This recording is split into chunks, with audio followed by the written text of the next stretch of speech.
Hi, so here I am. Uh, it's 730 something days after convincing myself that it is better to stay home than run and save money than run a business that is always losing money. My husband's money, that is. So I read books, sip tea, calm my system down. Today I'm reading this one. It's more about parenting. It's a parenting book. It's not more around parenting book. So let's read it together. Right? When parents are together, if you're caring for your child with a co-parent, the love, goodwill, caring, and respect between you will contribute to your child's sense of security. And yet, as anyone who has had a child knows, it puts a strain on your relationship. Spontaneity may be compromised, time alone with your partner or other people can feel close to diminished.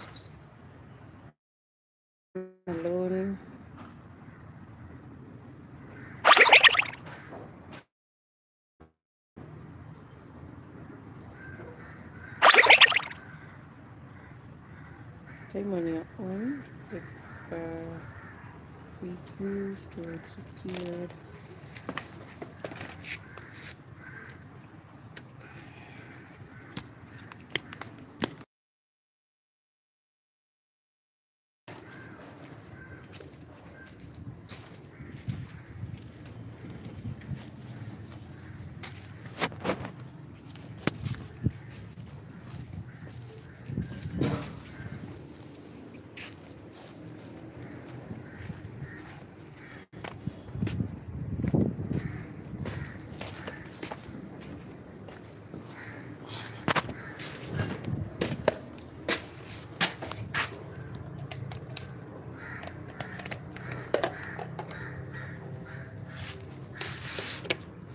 Hello.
So, so many days after convincing myself to stay home, stop running a business that was losing money, and try and learn how to run a business.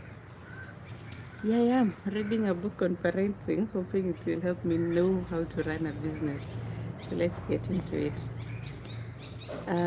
If you're caring for your child with a co-parent, the love, goodwill, caring, and respect between you will contribute to your child's sense of security. And yet, as anyone who has had a child knows, it puts a strain on your relationship, spontaneity, and maybe compromised time alone with your partner, and other people can feel diminished, time on your own reduced, or disappear completely.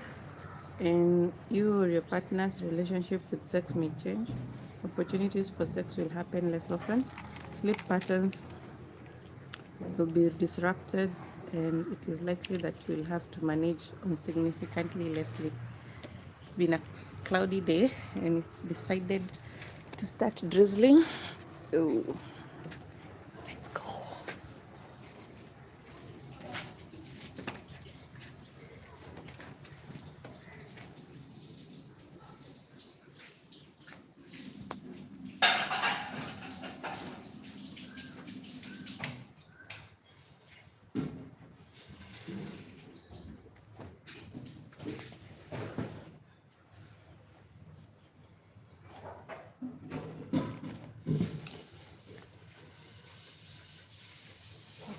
patterns will be disrupted. It's likely that you have to manage on significantly less sleep.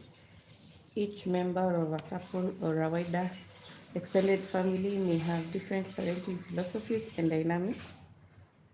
Within the relationship may shift.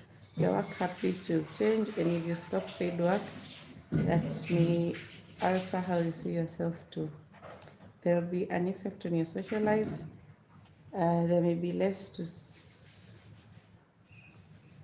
to no contact with former colleagues. Some friends may seem to reside for a while due to your preoccupation with your baby and so on.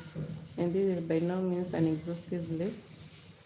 If you are a couple, the transition may from that partnership to becoming a family takes some getting used to. And just when you think you've got used to it, it changes again. As your child or your family continues to grow, these changes can also contribute to resentment that you experience towards each other and towards your child. By the way, it's better to admit any resentment, even if only to yourself. If you don't, you're more likely to justify acting out of that feeling rather than taking responsibility for it. If never Life is never static, and being able to accept, work with, and embrace change is more useful than resisting it. Think about how you can be flexible, maybe effective than trying to regain what you lost. This doesn't mean that you won't miss your old life sometimes, and it doesn't mean you may need to work on, and it does mean you may need to work on surrendering to your new one and embracing it. Remember Mark on page 19? He resented the way in which his life had turned upside down by the change from being a couple to becoming a family of three, and he learned to accept that change by tracing the source of his resentment to his own upbringing and finding meaning in childcare rather than just writing it off as a boring chore. He also found that when he accepted joint and equal responsibility for his child with his partner, this freed her up to be more of her old self again, rather than being wholly preoccupied with her baby. Kindly give us a thumbs up. We'll appreciate. Give us a thumbs up if you come across our video. Thank you. Okay, how to argue and how not to argue. Most families argue, but it's how you work through any conflict or don't, and how it is resolved or not, that matters. Differences in and of themselves do not have to damage a relationship and therefore your child's environment. People have with successful partnerships or functional families have disagreements and argue. That's a fact. But when they do, they continue to respect and appreciate each other and to have their differences acknowledged and their feelings heard. Now, let's talk about the nuts and bolts of arguing. In any conflict, there's the context. This is what you are arguing about. Then there's how you feel about the conflict and how the other person feels about it. And then there's the process, which is how you are going about solving the problem. To tackle difference, it's important to know how you feel about the context and to share that. The next step is to learn how the other person feels about the context and to take their feelings into consideration.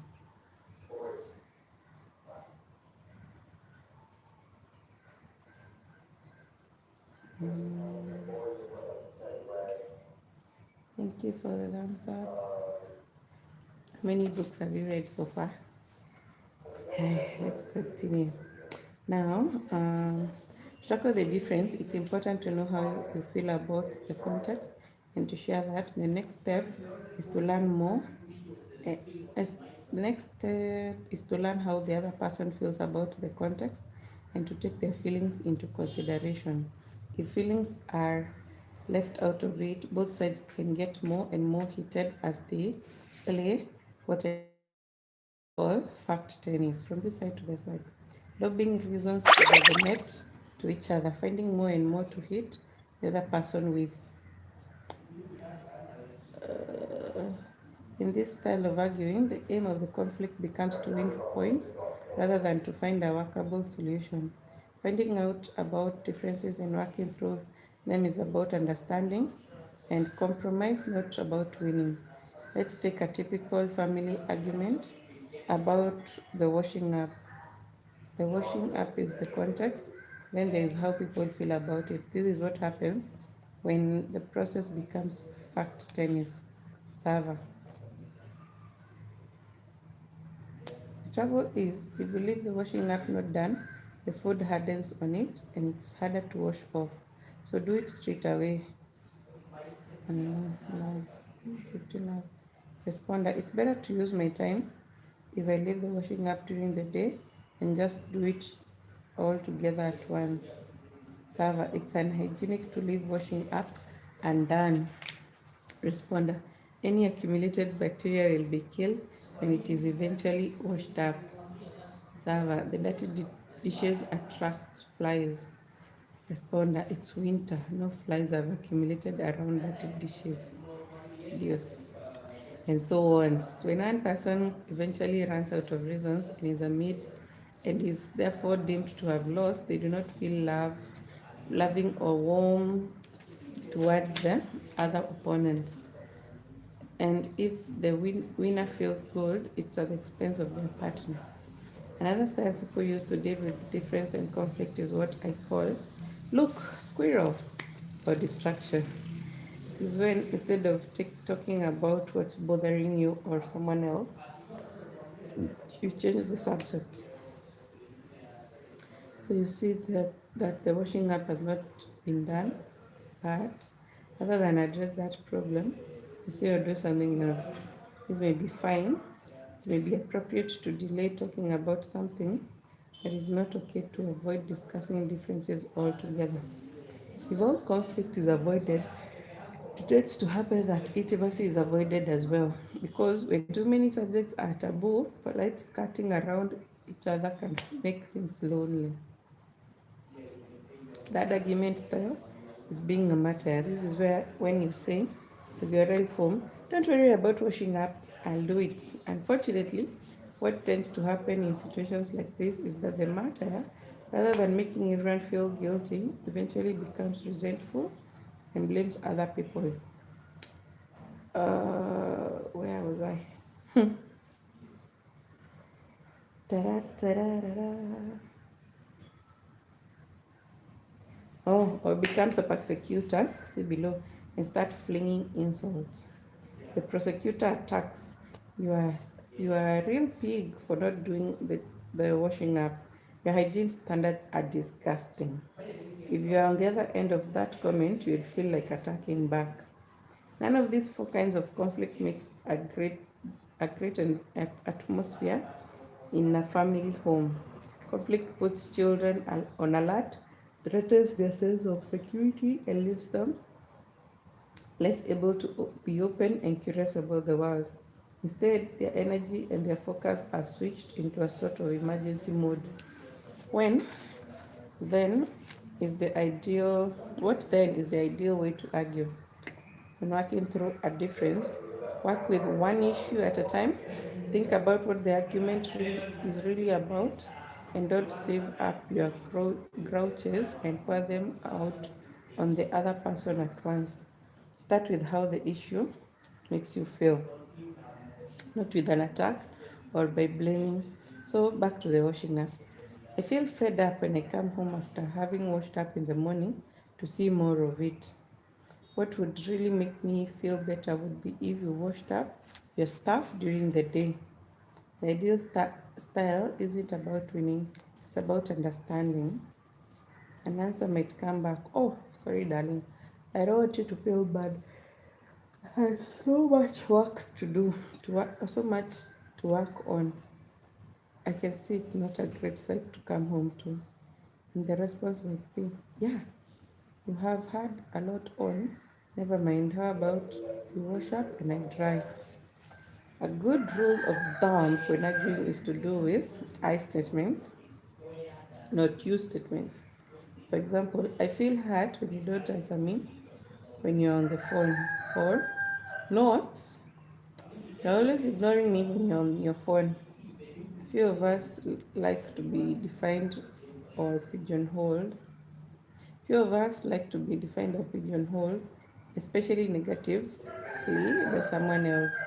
If you instead describe how you what you hear or see makes you feel, and then you're talking about yourself, it is far easier for the other person to hear. Of course, no way of voicing a complaint is guaranteed to work. Hi, hi, Lucy Warren. It's guaranteed to work. That is, ensure that you get what you want. But relating is not about manipulation, it's about having good relationships. Being open about what you feel and what you want can help you to have good relationships. Whereas manipulating someone does make for a good connection. Speaking in I statements and not you statements, owning your own feelings and finding out about and acknowledging the other person's feelings are usually the best ways to deal with the inevitable differences that arise in families. It will also help your child feel more secure as it reduces resentment and promotes understanding. They will also be more likely to adopt this respectful and emotionally intelligent argument style themselves, having had it as their example. One reason disagreements arise in the first place is when one person thinks they have been attacked on purpose when they haven't. This example happened in a typical family. I'll call them the heritage family. So Lucy, holding myself accountable by reading for 30 minutes every day, 30 minutes or more.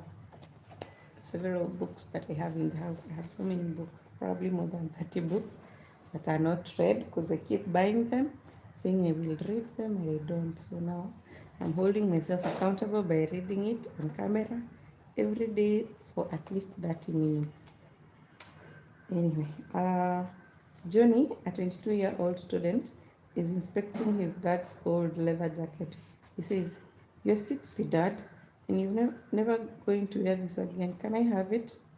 Keith, a teacher, has had a bad day of not understanding his son's generation at work and is feeling old. And Johnny has hit a nerve. Keith raises his voice and says, "What? Can't you even wait for me to be dead before you start eyeing on my possessions?" Johnny feels like this has come out of nowhere and now feels attacked. Blaming. I only asked, "Why are you always having a go at me?" "I'm not having a go at you, but I don't like being treated as though I'm already dead." This isn't a serious dispute. I'm pretty certain that Keith will end it by throwing Johnny his jacket and saying, "You have it then." Johnny says, "I don't want it now. You'll need something to wear in your coffin." And they'll both laugh themselves into a truce. But if they don't understand what went on, they will both still feel a bit hurt, and something similar is liable to happen again. Let's see what's going on by pretending there's a wise mediator there with them. "He wants me dead," Kate says. "No, I don't. I want this jacket," Jenny says.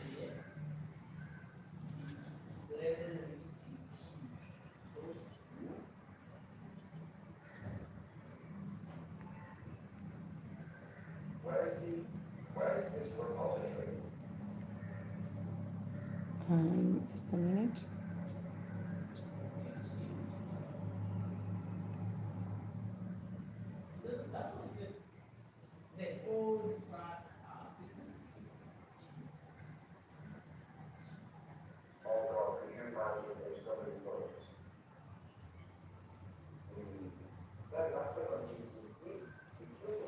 Thank you, Lucy. So, say there's a mediator between them. "He wants me dead," says Keith. "No, I don't. I want this jacket," says Johnny. "Same thing," says Keith, realizing at the same time it's not the same thing. The mediator says, "It's not the same thing, but today for you, Keith, it feels like the same thing." And Johnny has no reason to know that. You, Keith, felt attacked. As Johnny didn't realize that you felt attacked, he felt what you saw as your retaliation came from nowhere, so he counterattacked. That certainly sounds true to me, says Johnny. Keith is quiet, so the mediator says to him, just because you feel attacked doesn't mean you are attacked. He called me 60. Keith replies defensively. Mediator, yes, he was hiding his feelings behind a fact. Habit is picked up from all the fact tennis he has witnessed since he was born. Moving on, it seems you find being 60 hard to come to terms with. So you would like to cling to symbols of your youth, like that leather jacket. There's no reason why you shouldn't, and you can say so if it's true. So, a new version of the conversation might sound like this: I love your leather jacket. Can I have it? That's Juni.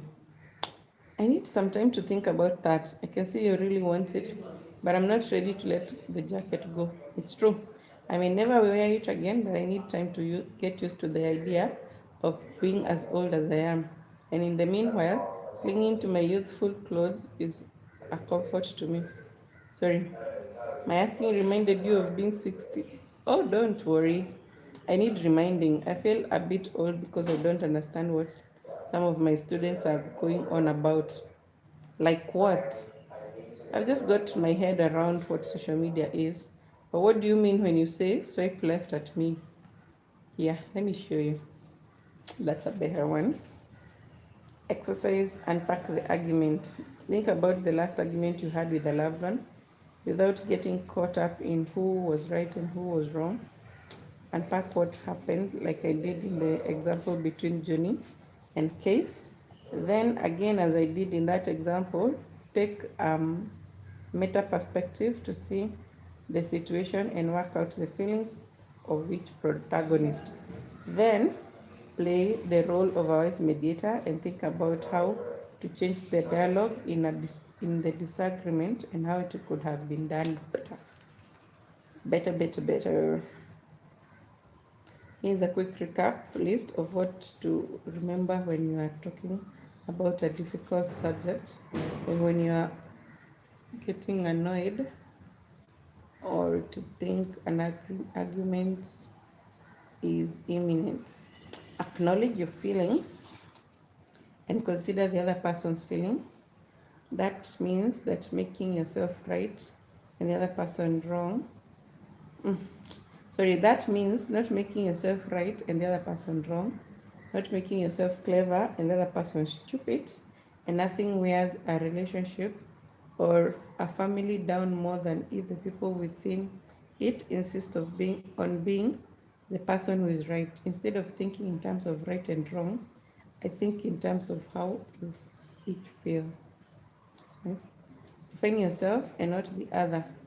So speak in I statements, not you statements. The I feel that you did this and this and this, not you always do this and this and this. That already will make the other person go on a defensive mode. So then don't react or reflect. You don't always have to reflect before reacting. I'm not advocating that you lose all spontaneity, but if you feel annoyed or angry, I think it's a good idea to pause and understand why. If Keith had done that in the example above, he would have realized that the anger he felt towards his son when he asked for the jacket did not belong to his son, it belonged to the students. Embrace your vulnerability rather than fearing it. In the example above, Keith would also have realized that he was scared of growing old and he was about to mask that fear with anger rather than allowing himself to be vulnerable. But it is only by allowing your vulnerability, being open about what you are and what can and that we can have close relationships. Don't assume the intent of the other person without assuming too much or projecting yourself on the other. Try to work out what they are feeling too. and admit it if you get it wrong. Understanding your own feelings and those of the person you are negotiating with is not only the cornerstone of negotiations, but it is the foundation of functional relationships and of empathetic parenting. It is never too late to start this way of interacting. When parents are able to do all this, I have found that improvements in patterns of relating to each other come pretty swiftly. Another subtopic, fostering goodwill. In a couple or in a family, having the ability to consider each other's feelings require a store of goodwill. If you feel you are running low, you need to bolster it up. So, what fosters goodwill? There seems to be two main ways to do it. One, responding to bids of connection and attention, and two, finding solace in each other rather than seeing the other or others in the family as adversities. In other words, both cooperation and collaboration and not competition. When psychologist John Gottman and his colleague Robert Leverson set up what they called the Love Lab at the University of Washington in 1986, one of their experiments was to ask couples to talk about their relationship, to discuss a disagreement they had with each other, and to talk about how they met and a positive memory they shared. When the couples had their conversations, they were wired up so that the stress levels could be measured. All couples appeared to be calm on the outside. However, the results of the stress test showed something completely different. Only some of the couples had in fact been calm. Others had high heart rates, sweated a lot, and generally showed all signs of being in a fight or flight mood. mood. But the real revelation came 6 years later.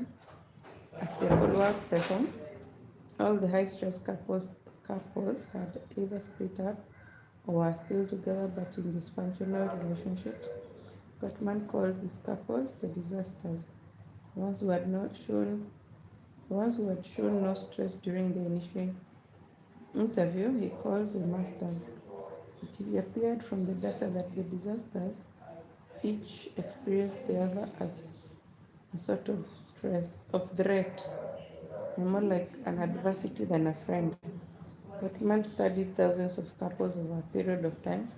They found that the higher the couple's stress indicator, the closer they were to being disasters, and the more likely they were to split up or have a dysfunctional partnership. So, what do these findings mean?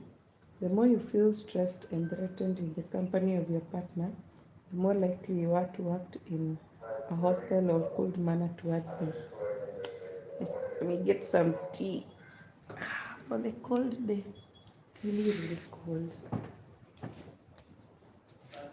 I don't want to sleep while reading my book. It's a very nice book.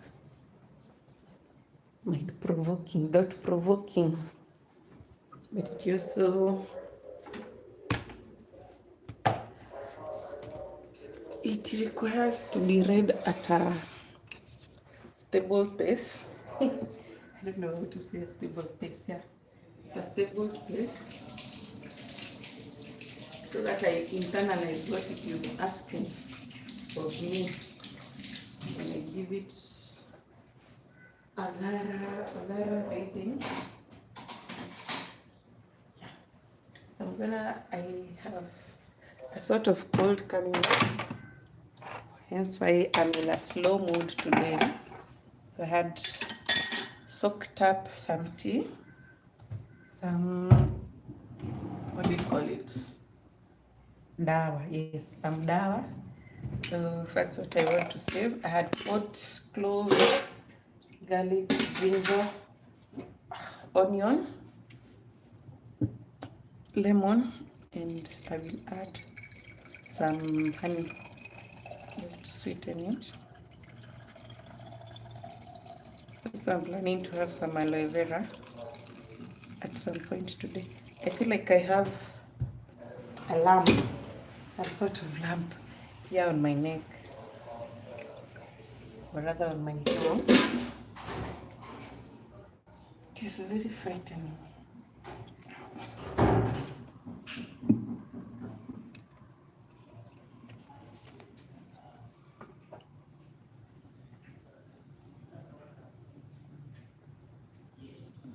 Just good. Sweeten it. Just sip.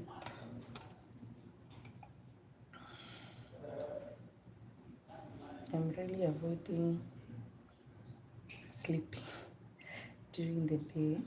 I really avoid sleeping and doom scrolling. So one of the best ways to avoid sleeping and doom scrolling is to read. Okay, for me, to read, to knit, clean, to cook, anything that is physically involving works.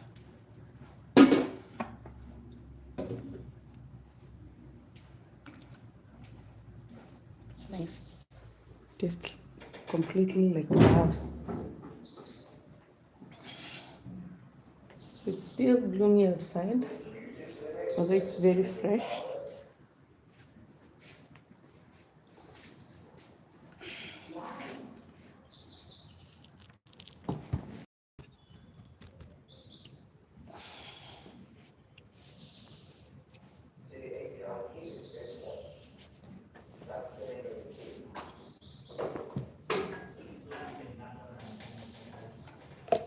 It's actually relaxing. It's really nice. I put cloves too. Cloves are good for fighting infections. So I'll have several cups of this. I'll also try and make something for my daughter, so she's also, and my son. They seem to be having the same problem.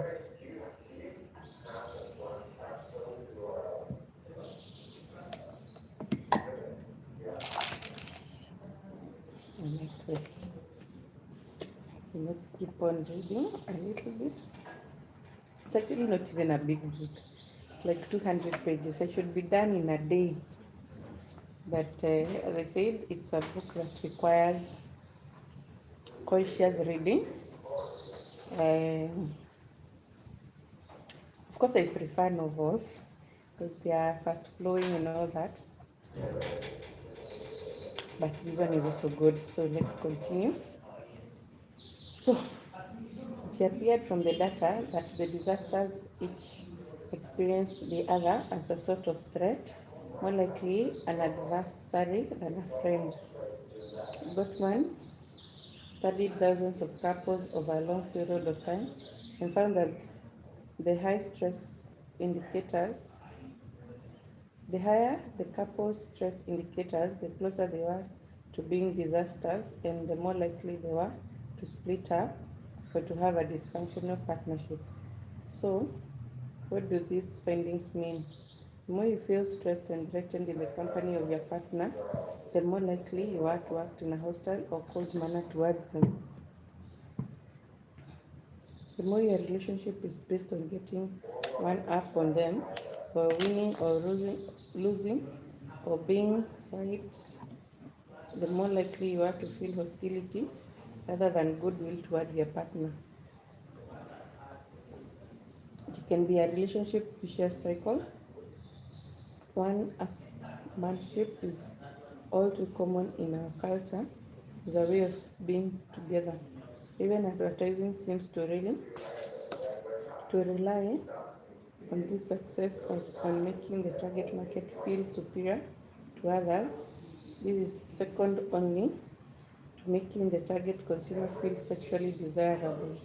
I'm thinking of the damn dad advertisements of cleaning products and commercials where the price for buying a product where the price for buying a product seems to be that you get to be smart as if you have somehow been proven to be superior to your partner. I don't get it. Conversely, when a couple feels calm and soothed by being together, this makes each partner more likely to be warm and affectionate with the other. Batman set up another experiment where he observed 130 couples socializing together in a holiday home for a day. What he discovered was that when couples were together, they make what he refers to as bids for connection. For example, if one partner is reading and says, "Listen to this," the other one puts down their own book, ready to listen. Their bid for connection has been satisfied. They're looking for a response, a sign of support or interest. Responding to someone's bid meets their own emotional needs. Gottman found that couples who are no longer together after 60 years, after 6 years, the time of the follow-up session had on average only a 3 in 10 response rate to such bids. These small day-to-day interactions generate goodwill and reciprocate treatment, and without them, our relationships cannot be sustained. So this is key to a successful partnership. Be responsive and interested. And what is true for couples is true for all relationships, and especially for those with our children. As well as responding to requests for attention, the other things you can choose to do that will foster goodwill or the opposite. You can look for things to appreciate in your partner, your family members, and indeed in your children. Or instead, you can scan them for their faults and mistakes. You can choose to express your appreciation or your criticism. I know which I prefer to hear. You can choose to be kinder, and the good news is kindness is catching. If you are unilaterally kind, research has shown that it is likely that your partner will catch it and pass it on. Tipping the scales, if you are unbalanced from being critical to finding things Tipping the scales, if they are unbalanced from being critical to finding things to appreciate, is not only crucial in your partnership or in your relationship, if your family with your family, but in life as a whole. I came from a family where the culture was tipped slightly towards criticism and appreciation, and I have had to work hard to change that. When I slip back into old habits, I can feel that I'm bathing myself in a toxic soup of criticism.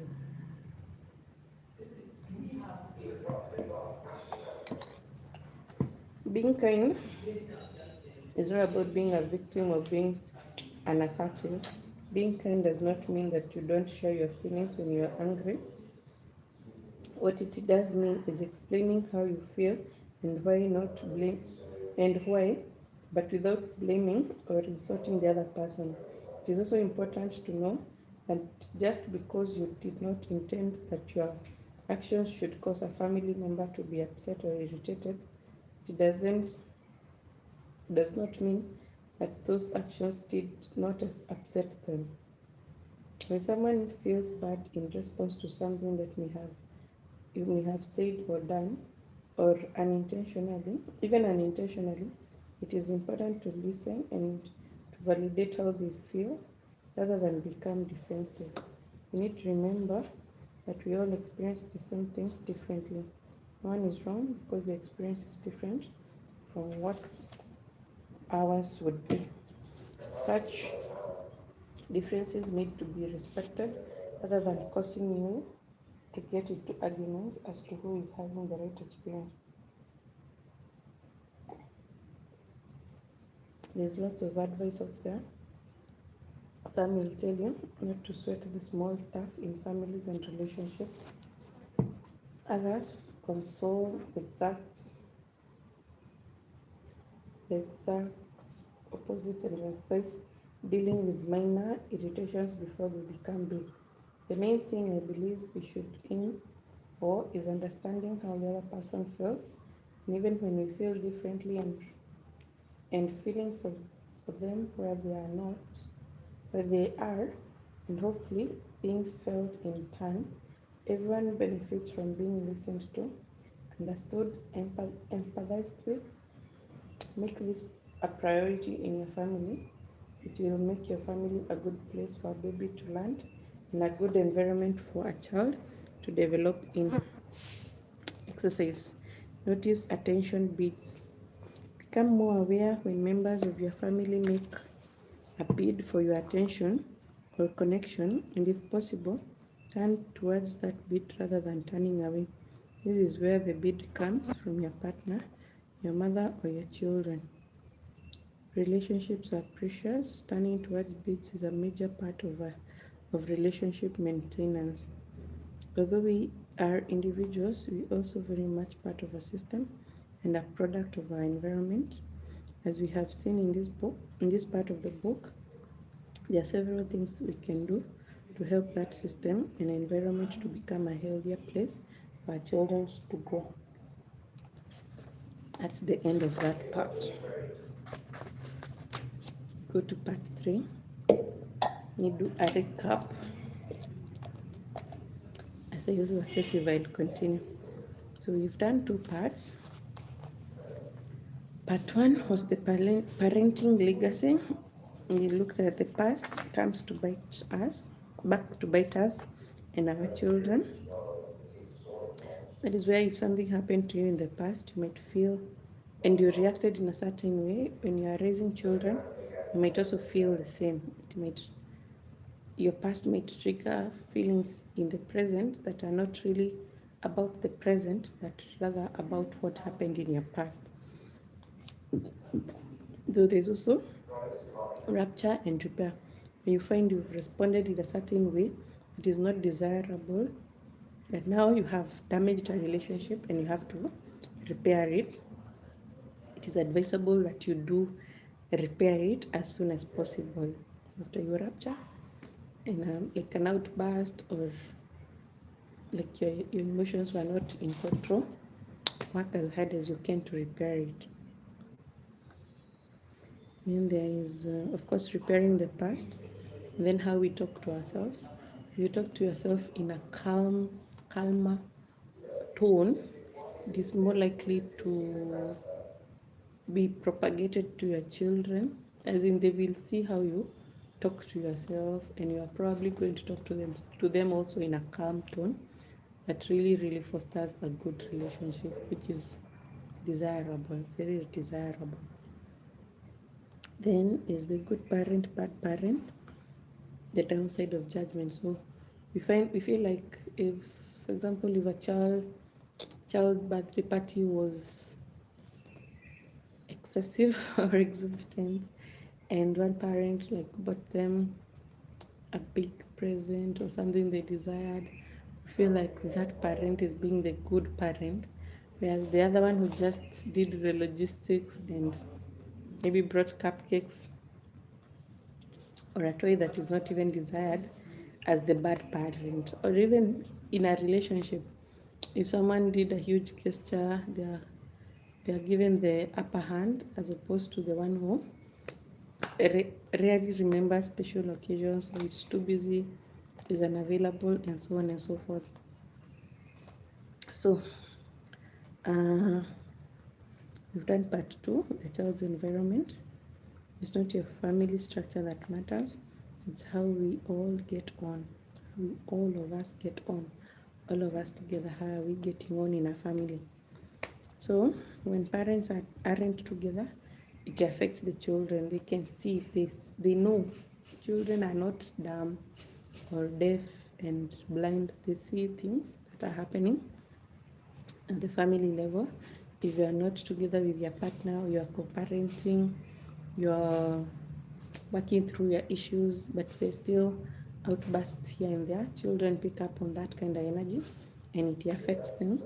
So if you are not working together, you are not parenting together, like in the same physical environment, Try as much as possible that you don't badmouth their partner who is not there all the time. Bringing it to an African context, think of when like your family is kind of dysfunctional. Stay home with your mom in the village, and the father goes on to town to work, but he's barely surviving, so he sends very little money back home, and the mother is struggling, and they keep talking poorly about the partner who is working in town, and you grow knowing that probably your father is a deadbeat. He doesn't support you, he doesn't love you, he doesn't care for you, and all that. And success takes time. So maybe your father will take like maybe 5 years or more before they hit the level of success that will allow them freedom to come see you at home, buy you things. But at that time, your mind is already been, you're already skewed, you already have a bias towards them because of all the things you've been hearing from the parent who stays with you. The same applies also if a mother left to further her education, was left behind with you are left behind with your father and his family, and they keep telling you how useless your mother is, how she isn't loving, how she left you when you are tender and young, and you grow up feeling like your mother did you a disservice, whereas they went to try and set up a future for you and for themselves. So if you're not parenting together, try and be kind when you're talking about the other partner. Then, how to make the pain bearable. If you're still separated and going through a lot of shit, just be there for your child. Just be there. Let them know, even though the partner has left, even though it seems grief, there's still light because I'm here and we are going through it together, and I'm not leaving. Don't threaten them at I can, if you don't behave I can also live like your whoever left. Don't threaten your child. I think that is the worst thing that one can do, is to threaten their child with with that they are gonna leave. That creates such a twisted thing in the child's mind, because they are always on alert, and they also wonder, why did the other person leave? Is it that I didn't do what I was supposed to do? Should I have done something differently? Don't put any child through that. They don't deserve it. Then how to argue or not argue. And you have to understand the other person's point of view, their feelings, where they're coming from, why they feel strongly about the opinion they're trying to express. And then you go back and look at your own biases. Why are you responding the way you are responding? And so forth and so on. Okay? Okay.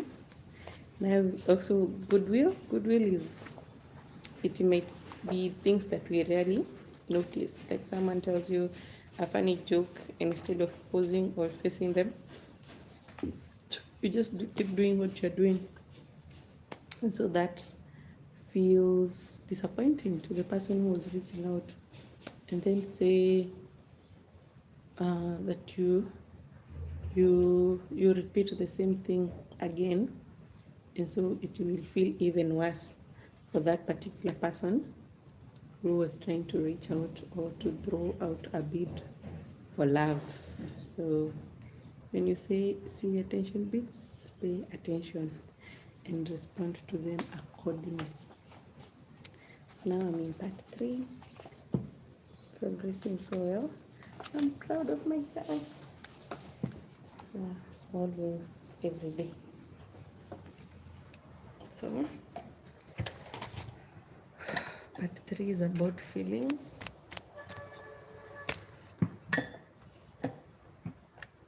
When we look at it together, feelings, there's nothing like becoming a parent to teach us that human beings feel before they can think, and that babies and children are more about their feelings than anything else. How you respond or react to your child's feelings is important, because it is a fundamental prerequisite of human beings, big or small. you and me, to have our feelings witnessed and understood by the significant people in our lives. I think I pause here, refresh my drink, and then I come and continue. I'll go for a walk. Thanks for being here. Thank you. I like also how my skin is feeling much better. It's been a hard few months for my skin, for my body, so trying to take it easy, being as natural as possible. But my skin is doing well so far. Cheers, enjoy your day. See you tomorrow as I do another 30 minutes of book reading.